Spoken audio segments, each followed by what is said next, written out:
Cup on the circular flow of interdependence. This is for all the Year 11s who are about to do their internal next week on the circular flow of interdependence and the impact of an event. So, trying to see the screen, hopefully, and you can hear me. So, let's get cracking. So, in your workbook, and possibly on Friday and Thursday in class, your teacher is going to get you to try explaining the impact of the Rugby World Cup 2011 or similar on the circular flow model of New Zealand. The reason is that's pretty similar to the America's Cup, which we're going to host in 2021. So would be pretty important to pay attention, give it a go, and have a go at your workbook. The question 1 that deals with, I'm pretty sure it's hosting the Rugby World Cup. The other thing I would hint to you to do is look at the Moodle in topic 9, I think it is, circular flow of interdependence. And there's some good resources there to help you, including videos. But particularly there's a folder called America's Cup 2021 or something like that, that has some links to some really good articles. What's the America's Cup 2011, what's going to happen, like actually what it's a yacht race, the details of that, official information, but also how it's going to affect the economy, the economic impacts. I think that would be a good thing to look at before next week and help you to make your cheat sheet. The other thing I would suggest is I'm going to give it to you on the test next week, but there's a file which has the businesses that we're going to be looking at in your test next week, which is Soul Bar in Auckland. It's a fancy bar restaurant.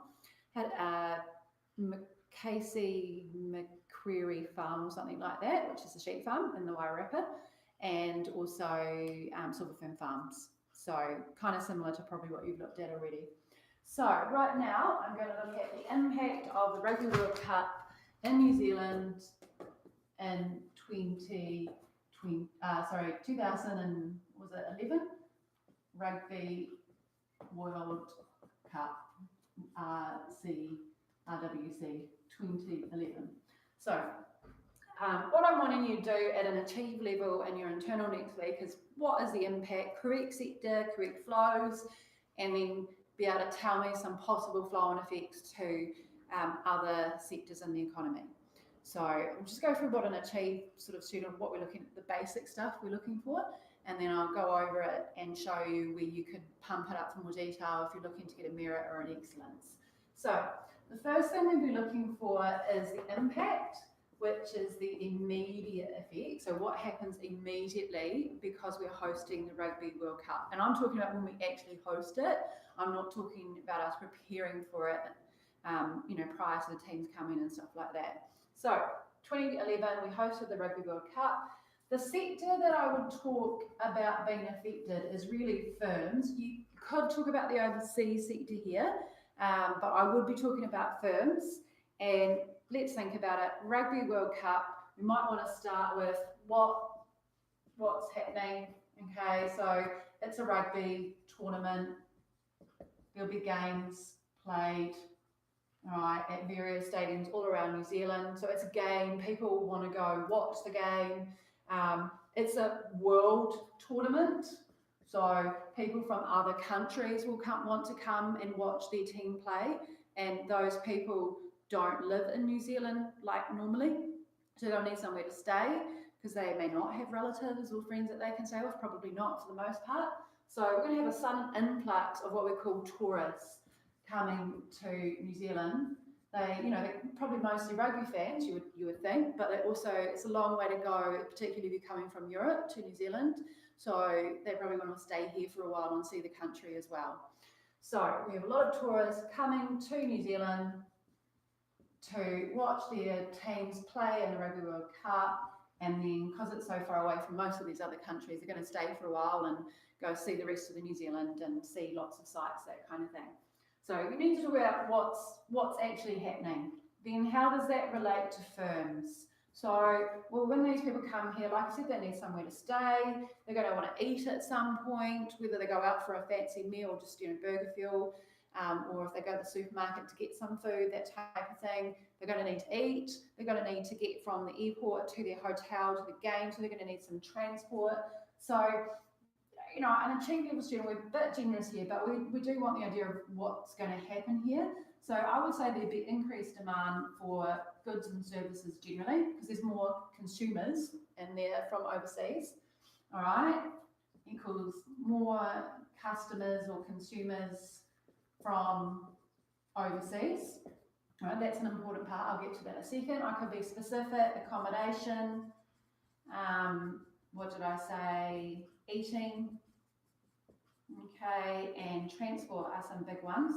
There's many other things that they'll want to do while they're here as well. I'm sure you can understand that. But here is the impact. Now, we'll get into firms.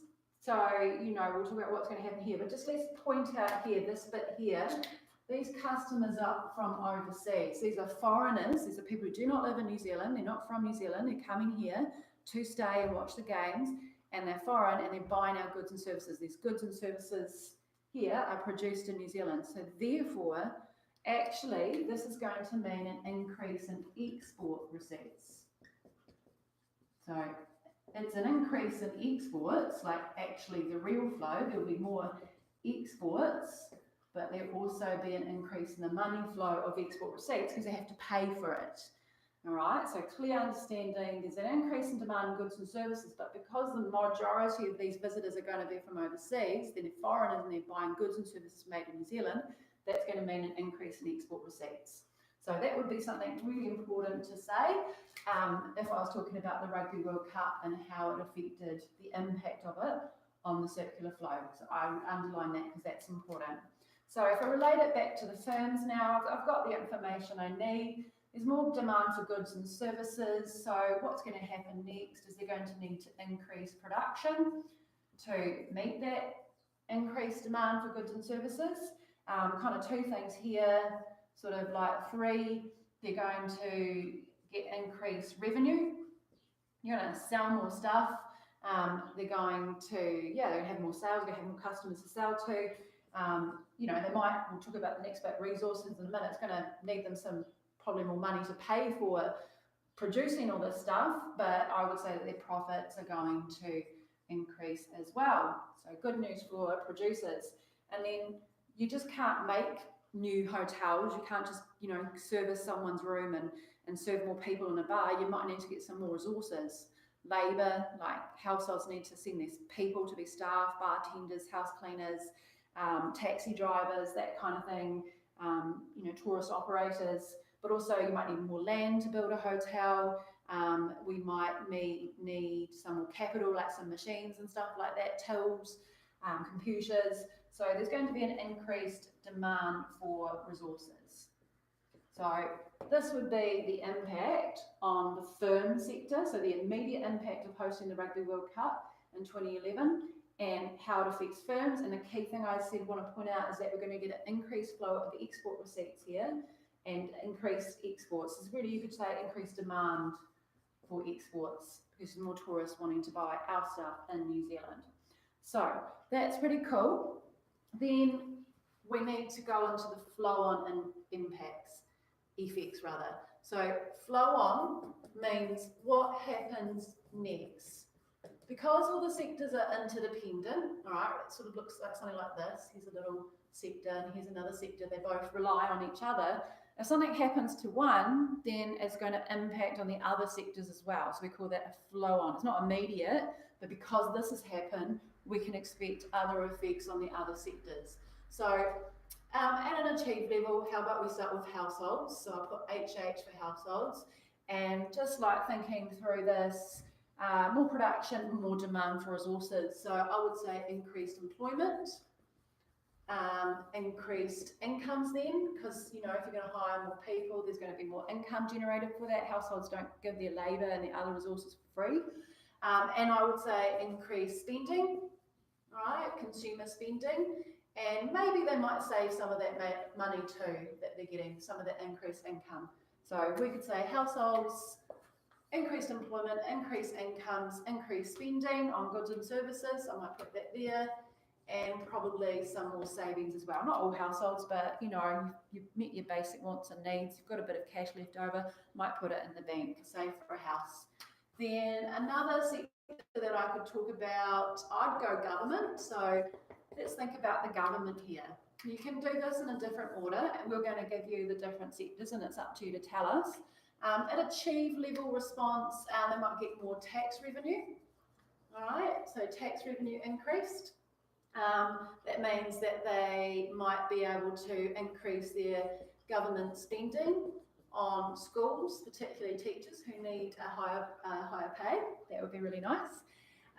They could also maybe decrease their transfer payments because, you know, I'm not asking for an explanation here, but look, there's more employment, so they might not need to pay as many benefits out, particularly the unemployment benefit. So this is looking pretty rosy for them. It looks pretty rosy for them as well. I might just put a smiley face and a smiley face. Would I say anything else for the government? No.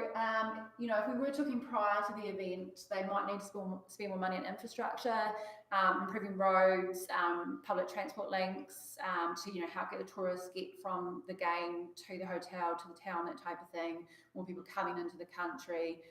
That probably would have happened beforehand, but now they're getting more tax revenue that can actually pay for it. The finance sector, we can talk about them. So finance, what would I say? Well, I can probably predict that they might get an increased flow of savings from the households, and they probably will get increased demand for investment or loans from firms to pay for investment. And probably if they're lending out more money here, lending increase, I would expect they make more profit for the finance sector. That's probably not an achieve level answer. So this is probably achieve. Another sector, if you are wondering, so you're kind of like, oh, I'm not sure, you could talk about the overseas sector. And something that you could describe is that there might be increased demand for imports and increased import payments. Sorry, my writing's gone a bit shocking here.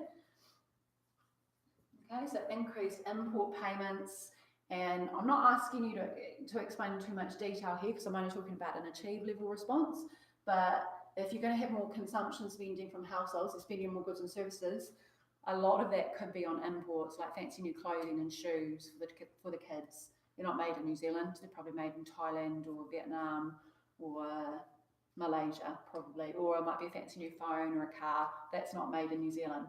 So here we are, we're kind of like at achieve level response, and we're just looking at what could be the flow-on effects of hosting the Rugby World Cup in New Zealand in 2011, or what was, because it's happened. So if I want to sort of think about merit here, I want to kind of add up the detail. So here I could talk about specific like hotels, restaurants, just give like specific examples of like particular, what the demand for goods and services will be. We could talk about Uber, Airbnb.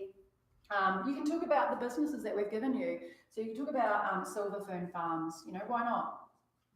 More demand for their lovely lamb and their other lovely steak actually, because you've got more tourists who want something to eat, particularly the Argentinian rugby team. They like their meat, so I would definitely bet there'll be increased demand for steak, beef steak that is. So Silver Fern Farms, and then you could talk about hotels like Hippopotamus if we're talking about Rugby World Cup 2011. Who else could you talk about? So specific types of firms that would be benefiting from the Rugby World Cup being hosted here. You could talk about the outlets, the food and beverage outlets at the stadiums. So that's a big one. They're going to get an increased demand. They're going to actually have more people to serve. So they might, you know, have to increase their production, definitely need more staff to better manage that, and obviously get more food, chips, pies, that kind of thing in. So we can give some specific examples here. Another thing we can do here, I'll do it in red so we've got a bit of distinction, no black pen, it's lost from this room. We could talk about a real and a money flow. Another thing to think about here, and how can I do this? Here, the export receipts is an injection. So export receipts, little smarty pants thing to come in, you know, extra detail, equal an injection. So I could be talking about, you know, hosting the Rugby World Cup in 2011 is going to cause an increase in export receipts, which is an injection into the circular flow model. And then I'll talk about, you know, explain what I mean by that and how it affects firms. So that would be quite good. If I then went on to flow-on effects for merit, well, really the big thing is why. It's the same here. Why does all this happen? Why will they need to produce more? Why will they make more revenue and profits? Why will they need to increase their demand for resources? Same thing here. Why? Okay, so why is there more employment? Okay, what types of employment? So we could be talking about waitresses or waiters. Waitresses, we're talking about hotel staff, we talk about taxi drivers, we talk about people working in the glow rooms because they, show tourists around. So specific jobs, okay, give examples of specific jobs that could be created. Also, another thing to think about here is increased hours work. There may not be necessarily more jobs created because there may not be more people to give the jobs to. So they might just say, hey, normal people, can you work another shift? Can you work some more hours? They may actually, those existing staff might be able to say, increase wages. Probably most of the people who work in hospitality are on a wage, so they can say, well, you need to pay me more per hour because I'm having to, well, actually the people across the road want me to work for them too. So if you want to keep me, pay me more. So we've definitely got this going on. We can talk about, wages and specifically as an example of an income that will increase and particular jobs that will be involved. And then we've got the idea of increased incomes. We'll explain why. Well, if you get another job, you now get paid for that job, so that's more income that would come into a household. You can work longer hours, so therefore you're going to get paid more than normal, which increases your income. So talk about the why. We want to hear the word because. And then you can talk about, well, now that they have more income, as opposed to before, households can either spend some of their income, and so if they have been a bit tight in their money, they're likely to spend more on goods and services like luxuries perhaps, or just spend a bit more at the supermarket each week. So we can talk about why there'll be an increase in spending. The idea they have more income now, so they're more able to spend more income. So there's likely to be an increase in spending. Households may have more ability to save now than before because they have more income left over after paying for their expenses due to the new jobs created. All right, so I'm really looking at the why, and you can maybe say that this is good for households. Government, probably the big thing with tax revenue at merit is what, how, why. So we need to link that into the different types of tax that they can get. So we have company. All right, so company tax comes from profit. So if firms are getting more profit, they will get more company tax. If there's more expenditure in the economy, there's going to be more GST collected. If there's more incomes generated in the economy, then they're going to get more PAYE. So being able to actually specify the types of tax revenue that would increase, but also why, more income generated, therefore more tax collected on the income. More expenditure in the economy and goods and services means more GST because GST is charged on every good and service in New Zealand that's legally sold. Company tax, firms are making more profit, so therefore the government will collect more profit, tax revenue from that profit. Government spending, like what? Give me an example, what they could spend it on. You might want to point out that with a lot of tourists, something that's been a bit sort of in the news, I suppose, for a while, is that there's more toilets, like just facilities for tourists. The government might be able to spend more on upgrading existing facilities like dock walking tracks to maybe cater for the increased demand, but also like for these people coming here, they're going to tell their friends about New Zealand. We may actually expect more tourists in the future, and I guess we did get that because we have had quite a lot of tourists. So the government could use some of that new tax revenue they're getting to pay for, upgrading existing tourist facilities, and maybe that there might be more coming in the future as a result of this. I definitely think that you would say less transfer payments, and you need to link that to, well, there's more employment, so there'd be less people needing a transfer payment. And the example is the dole, or you might use the word benefits. So the key thing, I keep on saying it, is why. Why is this happening? Tax revenue will increase because savings, we talk about households have got increased income for households, so they have more left over to save, so therefore they give more to the finance sector to safeguard, and they'll get their return interest on that. Then there might be increased demand for investment from firms who need to increase production, and they need to build a new hotel to cater for all these tourists. So that will be firms about increasing their capital goods, and particularly just think about it logically, just don't have more taxis on the road, you actually need to produce them. So to cater for increased demand. They talk about expansion. So they will increase the demand for loans, and they use the loans to pay for capital goods, and that's called investment. Now, I kind of forgot a bit here, and I've used red when I meant to use green. Don't forget, something to point out is investment is an injection, okay? It's also a money flow. Savings is a money flow, but the only negative here is that's what we call a leakage or withdrawal. It could be a bad thing because it's money leaking out of the economy, but it's not a bad thing in this case because it's going to be re-injected via investment spending. Tax revenue is a leakage as well, so you could point that out. I'm maybe looking at a high merit going into excellence, that tax revenue is a leakage from the economy, but the government could spend it, that would be good, and that's an injection into the circular flow, and we could have more schools created and more salaries to high school teachers. That would be awesome. Transfer payments is not. There's no real flow associated with transfer payments. It's just a redistribution of income, so you wouldn't call it an injection or anything like that. If we go down here, talk about money flows, and real flows. Here, this is a money flow, this is a money flow, real flow. We haven't got anything here that I can see, but obviously there might be an increased flow of actual public goods and services developed here.